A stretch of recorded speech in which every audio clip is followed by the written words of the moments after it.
A sua Bíblia, querido, no livro de Provérbios, capítulo 2.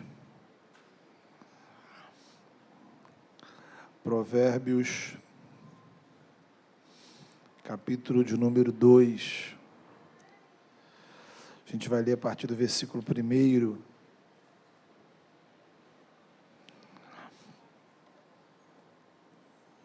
E texto que já está projetado para você poder acompanhar a leitura e a leitura da Palavra de Deus. É importante aí que você possa manter a sua Bíblia também aberta. Diz assim: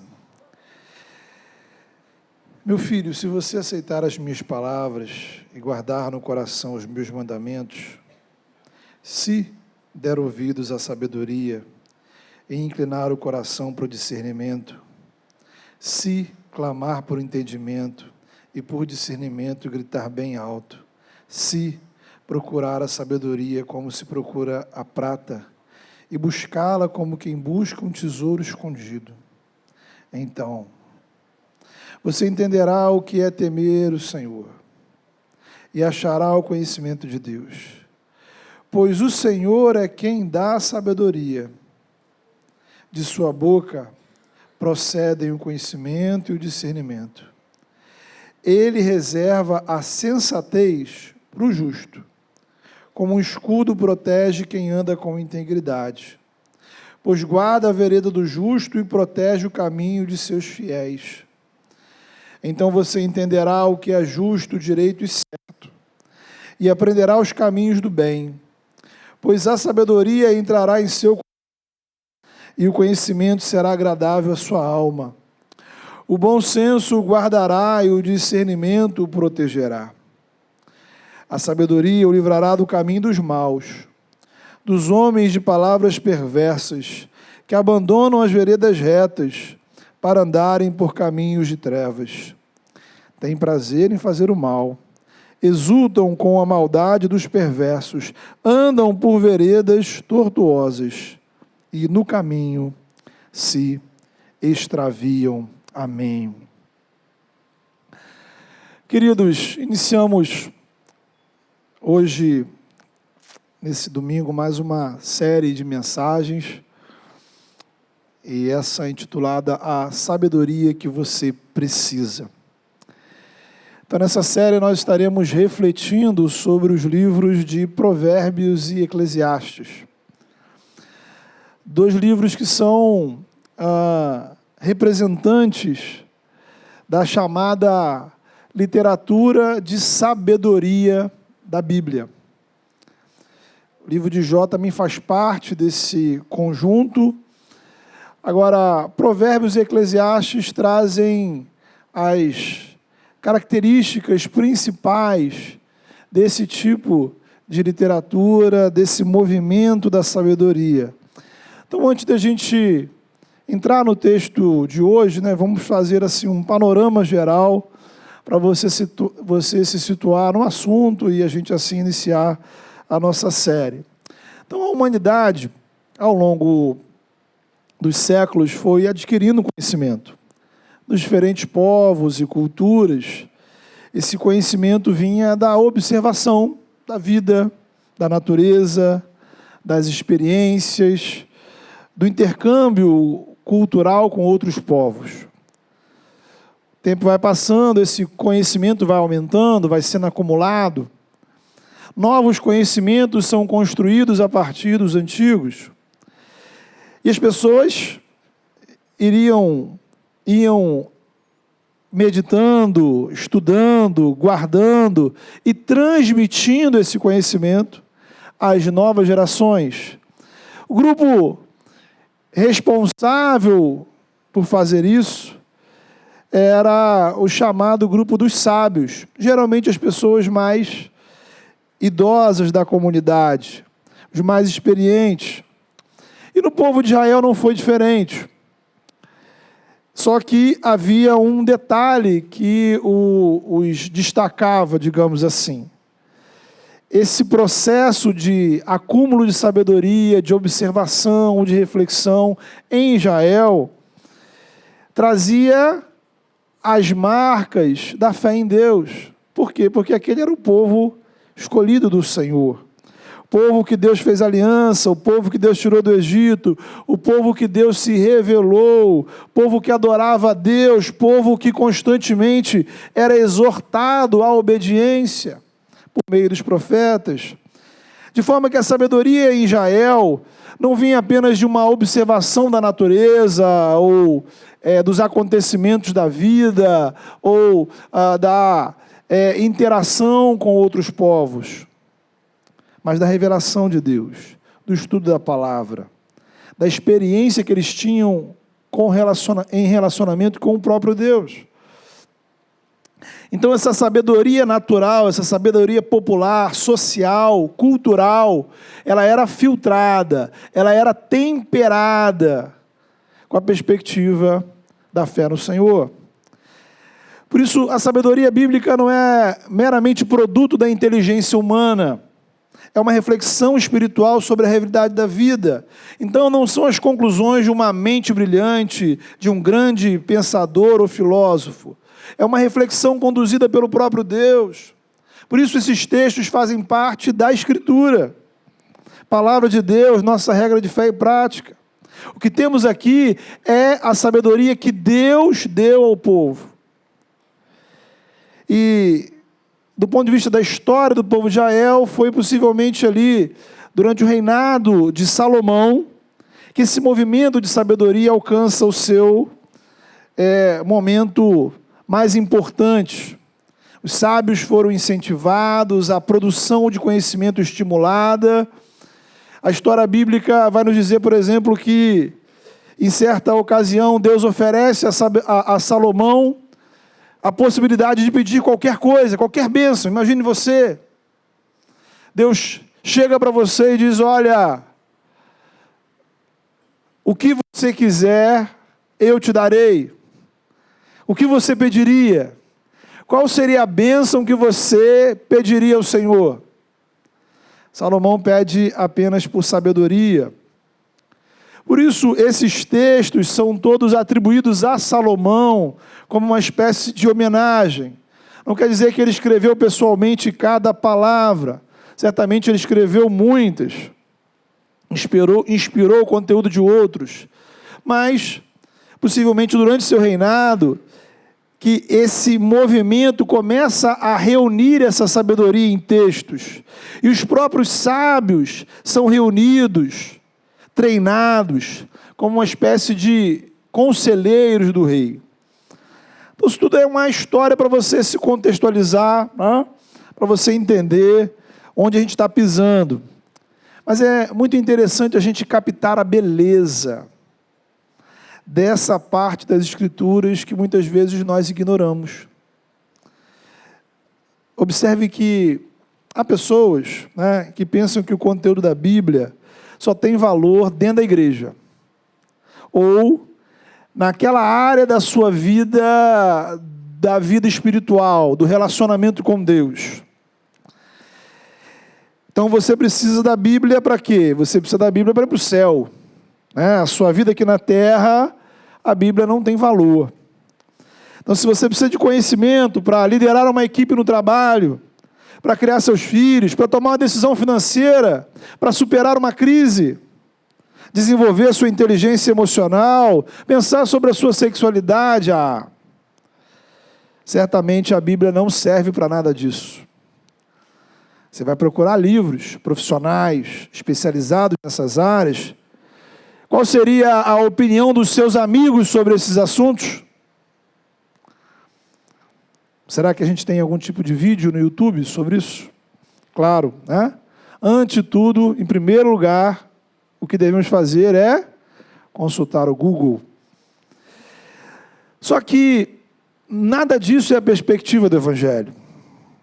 A sabedoria bíblica nos mostra que o Evangelho é a orientação para a vida toda. Toda. Não significa que não exista conhecimento válido fora da Bíblia. Então, como a gente ensina em nosso discipulado, nós cremos na graça comum. Isto é, na inteligência, na criatividade que Deus concede ao ser humano em geral. Então, quando você toma um remédio, ou quando você usa o seu telefone, a gente não se pergunta se quem produziu esse item era crente ou não. Cremos que diferentes pessoas contribuíram para a produção dessa tecnologia a partir de um conhecimento, uma capacidade, uma competência dada por Deus, ainda que essa pessoa em si não reconheça isso, ainda que ela tenha outras motivações. Então, ao longo dos séculos, a humanidade construiu um oceano de conhecimento que nos permite viver muito melhor que os nossos antepassados. O problema é que, ao contrário daqueles sábios lá de Israel, muitas vezes nós nos apropriamos dos conhecimentos que circulam na cultura sem qualquer tipo de reflexão espiritual. Seja um conhecimento que se apresente como científico, ou seja simplesmente um consenso cultural da maioria da população. Nós não podemos tomar como verdade espiritual absoluta, como verdade espiritualmente neutra. Porque as pessoas erram, em primeiro lugar. Então, todo conhecimento humano, ele sempre será provisório. A opinião pública muda constantemente. E, para além disso, o conhecimento humano sempre trará as marcas espirituais do pecado.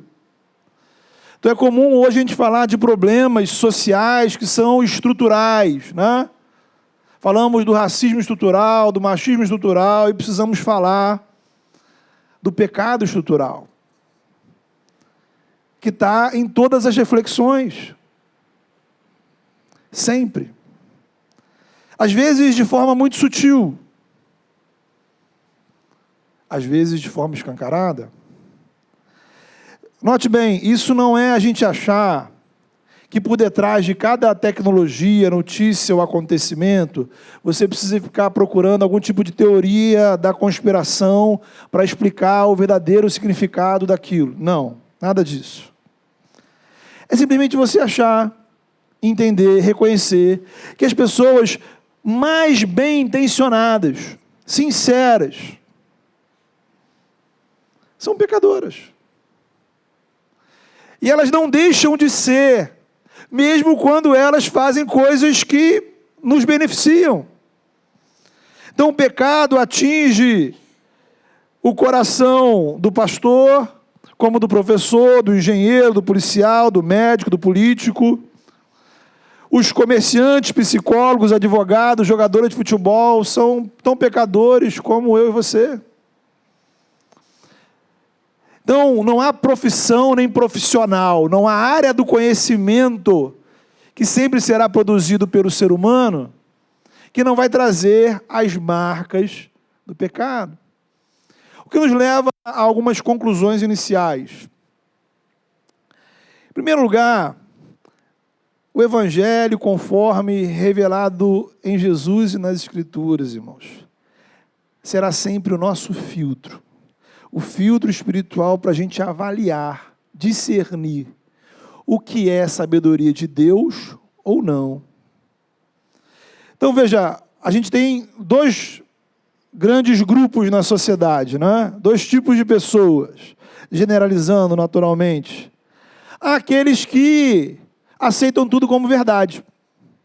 Então a pessoa vê na televisão, vê na internet e ela já acredita. Tudo que qualquer pessoa fala para ela é a verdade. Então, esse tipo de comportamento peca pela ingenuidade. Então, a pessoa desconsidera a realidade pecaminosa de quem fala.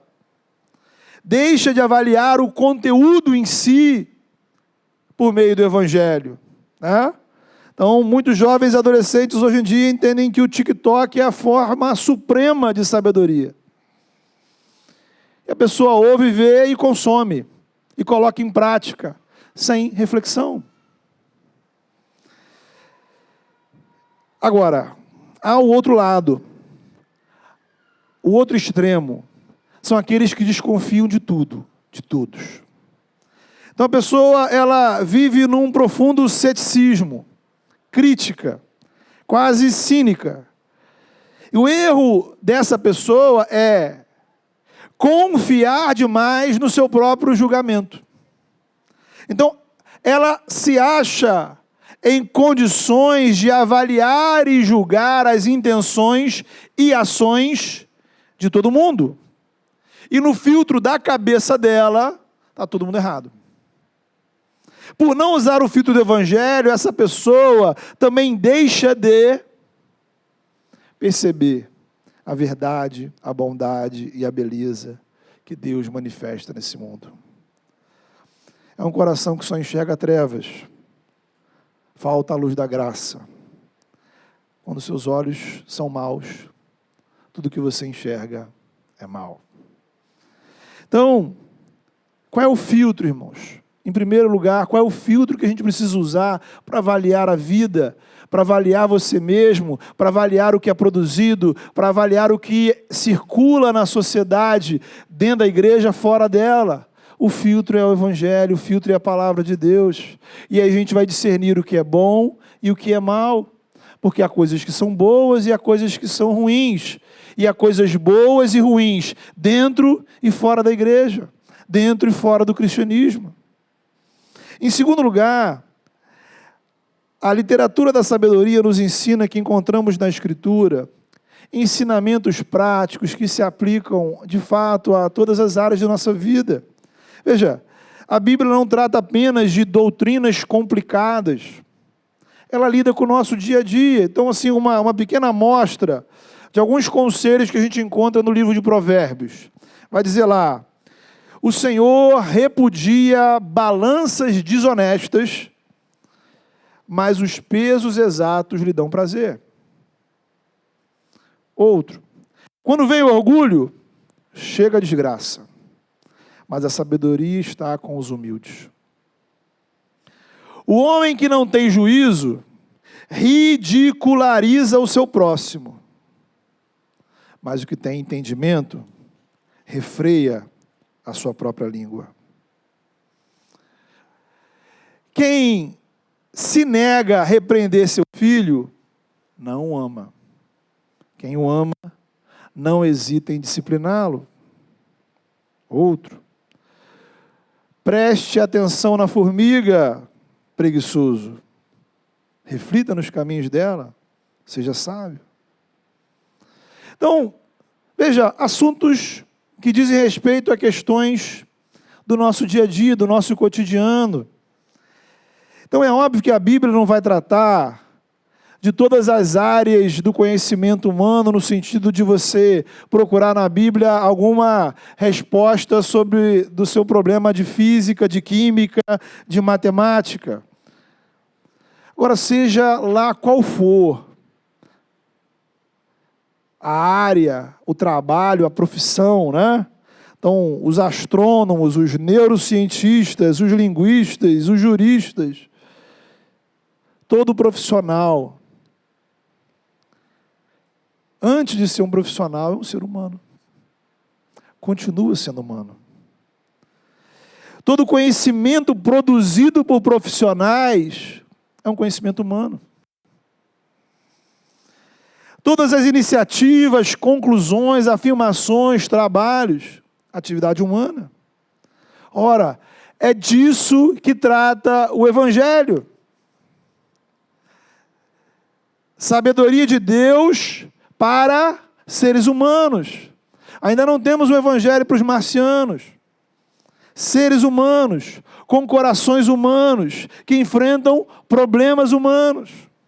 Porque no coração do Evangelho está o Deus que se identifica com o ser humano a ponto do seu filho se fazer humano. Para que os seres humanos se relacionem com o Criador dos seres humanos.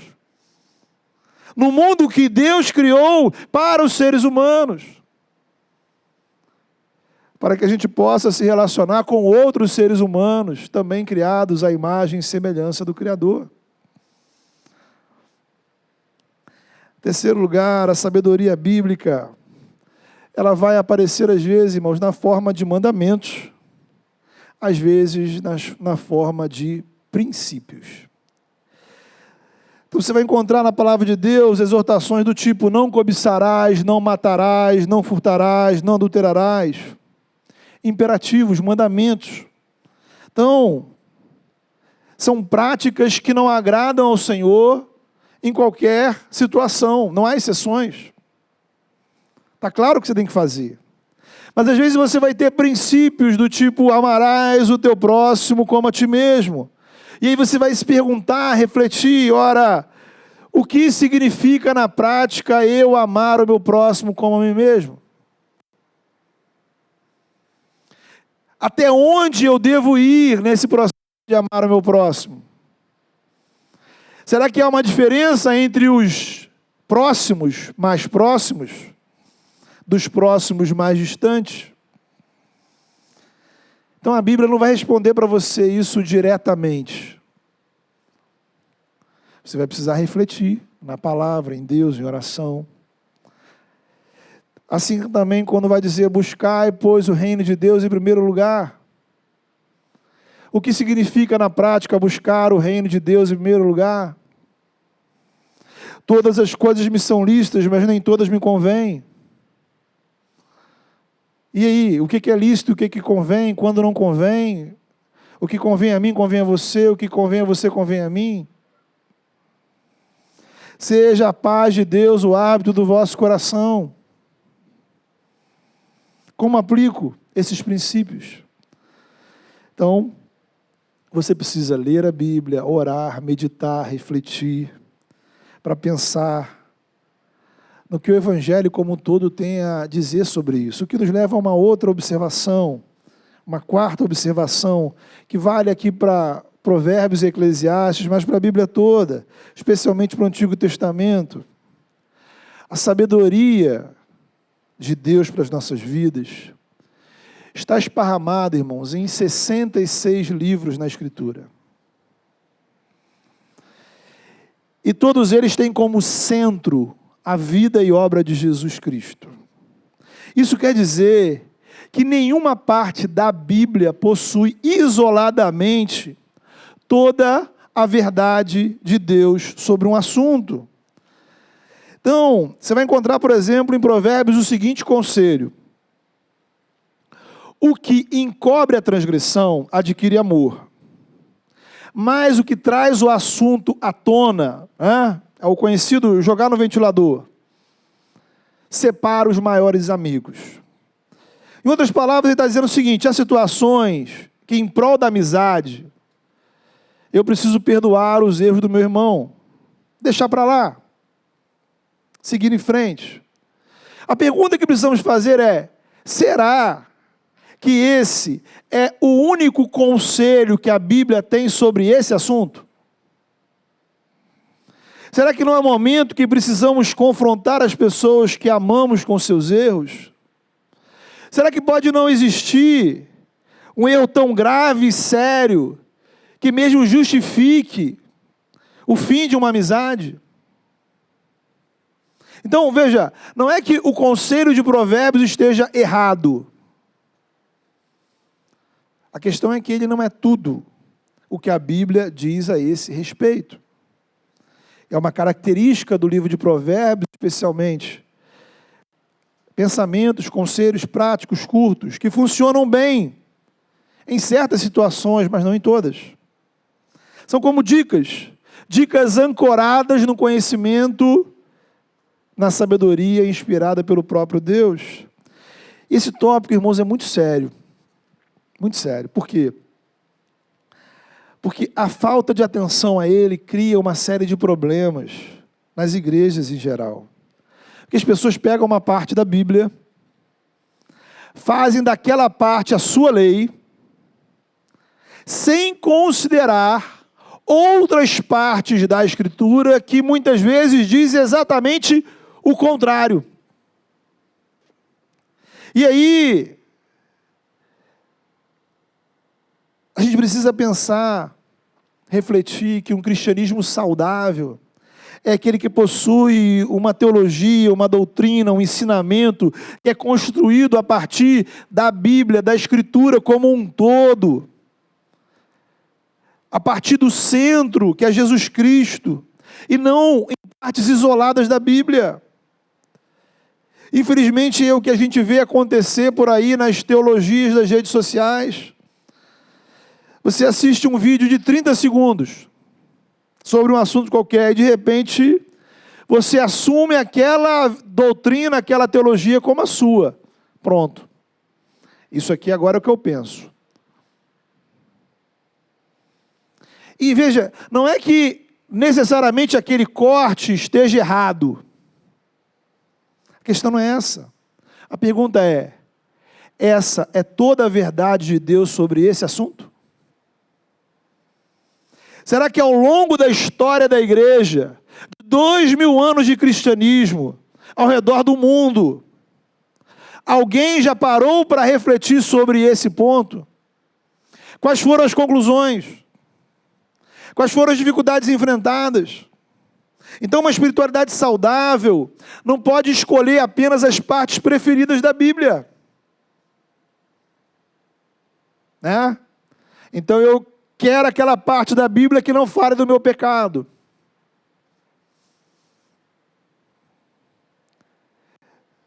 Então, a gente precisa de uma reflexão centrada na Escritura, centrada no Evangelho, e que pese toda a sabedoria acumulada pelo cristianismo ao longo desses séculos, vendo o que deu certo e o que deu errado. Sabedoria é a gente aprender com quem veio antes da gente. Aprendemos com os sábios que viveram antes de nós. Então, diante de tudo isso, irmãos, diante de todo esse contexto, esse panorama, o que esse texto especificamente que lemos nos ensina? Então, eu queria destacar com você alguns pontos. Primeiro, sabedoria é diferente de conhecimento. Então, isso precisa ficar muito claro para você nessa série. A nossa cultura atual valoriza a informação e o conhecimento, entendido como aquisição de informações. Aquela história, conhecimento é poder, informação é poder. Só que há pessoas que sabem muito sobre uma determinada área, mas não são necessariamente sábias. Há pessoas que sabem muito sobre a Bíblia. Tem muitas informações sobre a Bíblia, igreja, teologia, mas não são sábias. Sabedoria bíblica não é acúmulo de informação. Ela não é necessariamente resultado de estudo. Ela é primeiramente consequência da fé. E a fé é um encontro com alguém. A fé é um relacionamento com esse alguém. Pela fé, encontramos o Filho de Deus que morreu por nós e ressuscitou. Pela fé experimentamos o perdão de pecados e temos condições de andar com esse Deus que veio ao nosso encontro. Pela fé experimentamos a presença de Deus por meio do agir do Espírito Santo. Então a comunhão com Deus por meio de Cristo é a base, é o fundamento para a gente desenvolver sabedoria. Sabedoria bíblica não é algum tipo de privilégio destinado a uma espécie de elite espiritual da igreja. Nem sempre os líderes, os pastores, serão os mais sábios espiritualmente. Sabedoria é uma graça disponível a todos que encontram o Senhor. Só que aí entra a partícula condicional que você vai identificar aí nos versículos de 1 a 4. Se aceitar minhas palavras e guardar no coração meus mandamentos, se der ouvidos à sabedoria e inclinar o coração ao discernimento, se clamar por entendimento e discernimento, se procurar como se procura a prata, e buscá-la como quem busca um tesouro. Veja, querido, nem todos aceitam essas palavras. Nem todos dão ouvidos, nem todos inclinam o coração, nem todos clamam, nem todos oram, nem todos buscam, nem todos estão interessados em adquirir sabedoria. Sabedoria precisa ser buscada. Não é um processo automático, não é tipo, você entrou para a igreja, fez o discipulado, foi batizado e aí você recebe o kit sabedoria. Não.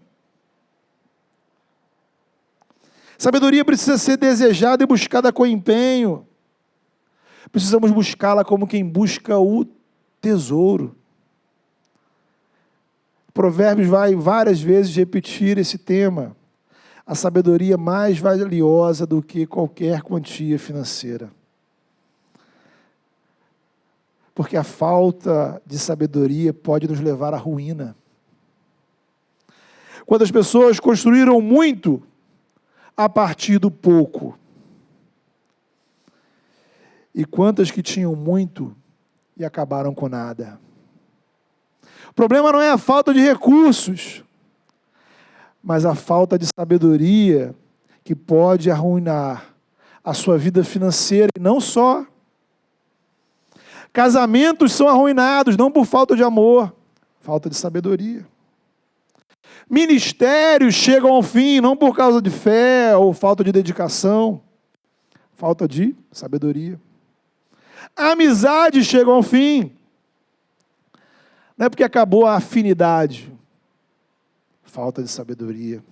Ou seja, a falta de sabedoria pode comprometer diversas áreas da nossa vida, inclusive a nossa vida espiritual. Primeira carta de Paulo a Timóteo, capítulo 1, o apóstolo traz a seguinte orientação a Timóteo. Timóteo, você precisa combater o bom combate. Veja você, o que ele diz. Mantendo a fé e a boa consciência. Por quê? Paulo completa. Alguns, rejeitando a boa consciência, vieram a naufragar na fé. Por que naufragaram na fé? Por falta de conhecimento bíblico? Por falta de frequência à igreja? Falta de sabedoria. Falta de sabedoria. Então, queridos, o texto nos indica aí nos versículos 11 a 15. Veja você o versículo 11. O bom senso guardará, o discernimento protegerá, a falta deles nos deixa desprotegidos. Versículo 12, a sabedoria o livrará dos caminhos maus. A falta de sabedoria me leva ao caminho mau. Não quer dizer apenas andar com pessoas más, mas praticar o mal. Por isso o autor vai dizer que a gente precisa buscar a sabedoria com intensidade, com dedicação.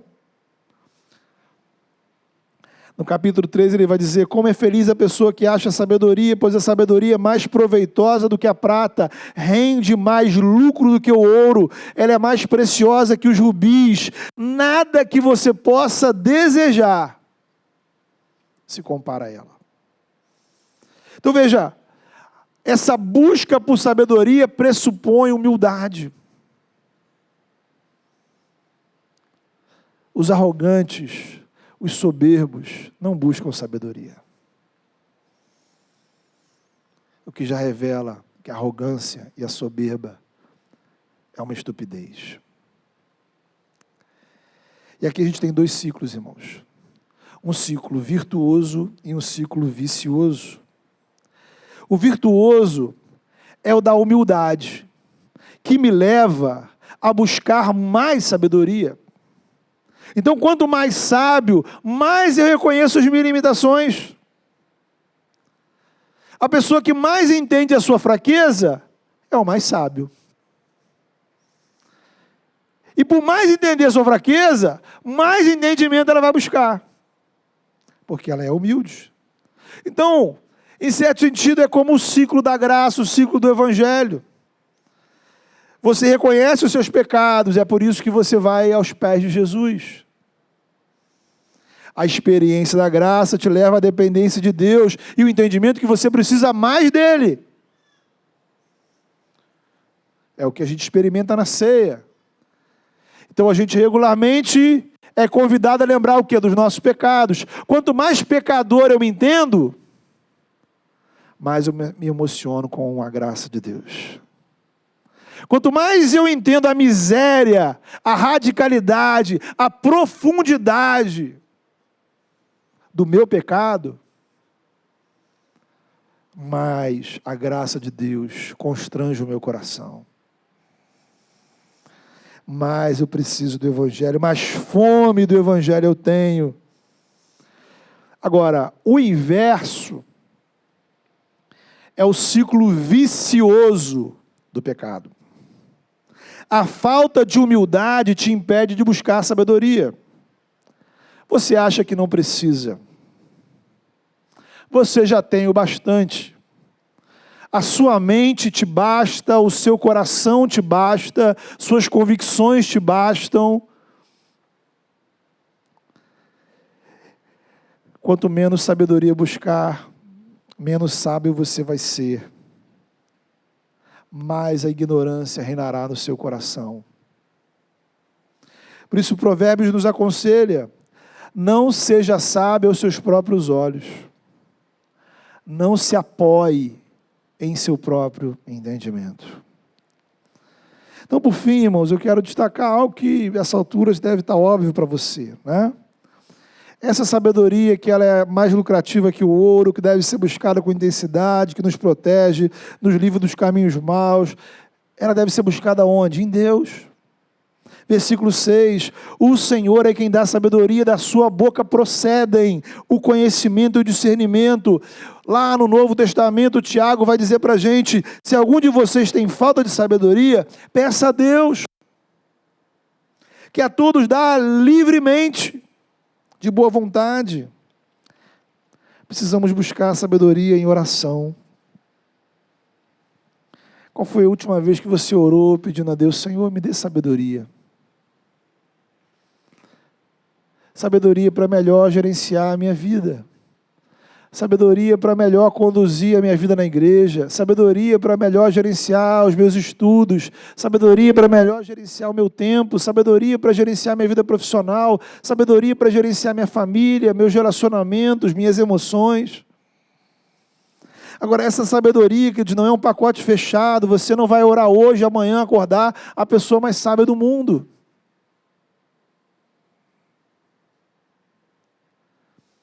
Recebemos condições espirituais para construir discernimento espiritual em cada situação. A sabedoria deve ser exercitada. É algo que a gente constrói a partir da nossa fé. Por isso, uma frase que talvez seja a síntese de todos esses livros é: o temor do Senhor é o princípio da sabedoria. É a base. Não construímos sabedoria a partir do nosso próprio entendimento. Então eu preciso fortalecer o temor do Senhor para ter um coração mais sábio. Então, querido, veja, nessa escola, na escola da sabedoria, a gente nunca recebe diploma. Nessa escola a gente vai estar sempre matriculado, humildemente, como alunos aos pés de Jesus. Então, ninguém pode levantar a mão e dizer assim, poxa, não, pastor, eu sou sábio. Nunca chegaremos nesse ponto.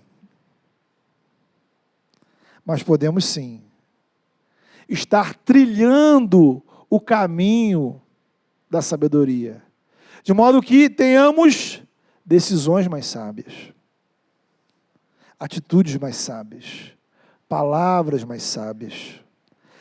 Podemos sim administrar com mais sabedoria a nossa família, nossa vida espiritual, nossa vida financeira. Podemos gerenciar nossas emoções e relacionamentos com mais sabedoria. E o passo para isso é você, de forma humilde, se colocar diante do Senhor, que é o que eu quero convidar você a fazer nesse momento. Fechar os seus olhos e dizer para o Senhor: Senhor, me dá graça. Me dá graça para que eu possa trilhar esse caminho. Me dá graça para que eu possa caminhar fundamentado, não no meu próprio entendimento. Peça ao Senhor discernimento espiritual, peça ao Senhor que quebrante seu coração, peça ao Senhor que você possa encontrar o caminho da humildade. Difícil, mas não impossível. Não para o Espírito de Deus. Peça ao Senhor para abrir seus olhos,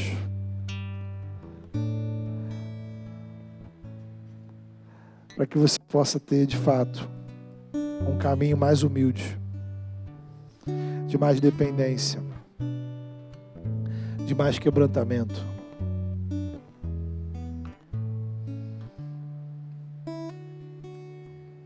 Fale com o Senhor.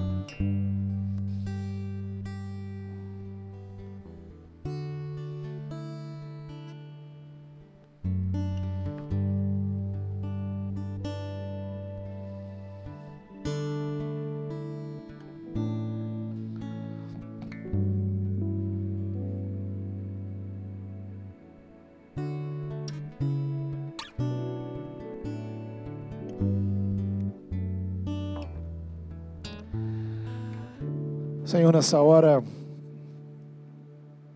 a gente se coloca diante do Senhor para reconhecer, Senhor, que muitas vezes temos sido arrogantes, soberbos.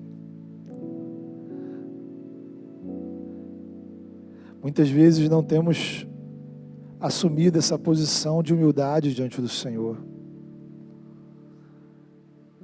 Muitas vezes, ó Pai, nutrimos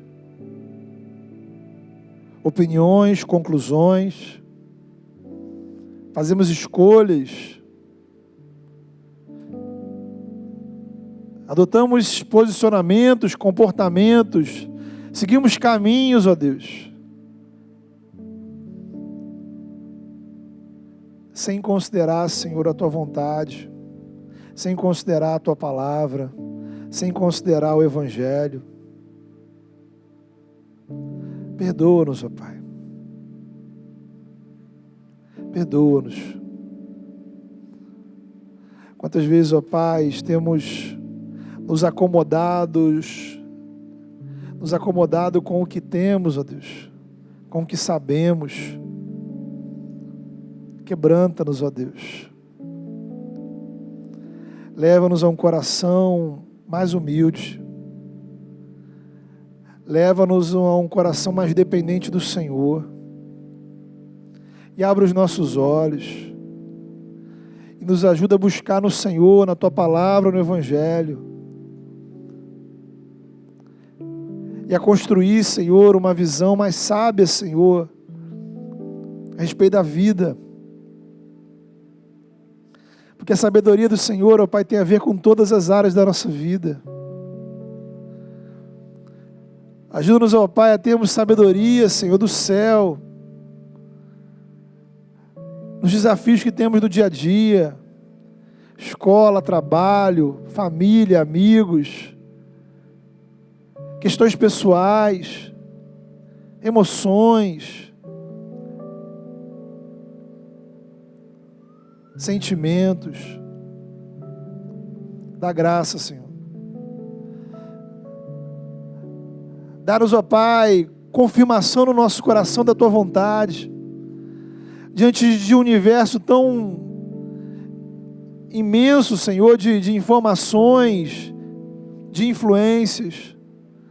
Nos ajuda, Senhor, a se colocar diante do Senhor e da Tua palavra e ouvir a Tua voz, ó Deus. Que a Tua voz seja o direcionamento para a nossa vida. E sobre o temor do Senhor a gente construa, Senhor, uma vida sábia.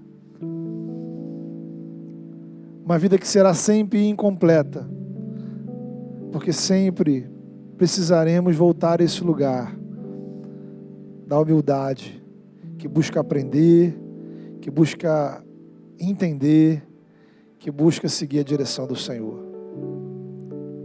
É o desejo do nosso coração. Faz de nós, ó Pai, homens e mulheres mais sábios. Ajuda-nos a viver com sabedoria o Evangelho. Ajuda-nos, ó Pai, a viver, ó Pai, o cristianismo de forma sábia. Ajuda-nos a ser uma igreja, Senhor, que tenha decisões, que tenha uma visão, Senhor, sábia, sobre como vivemos o Teu reino.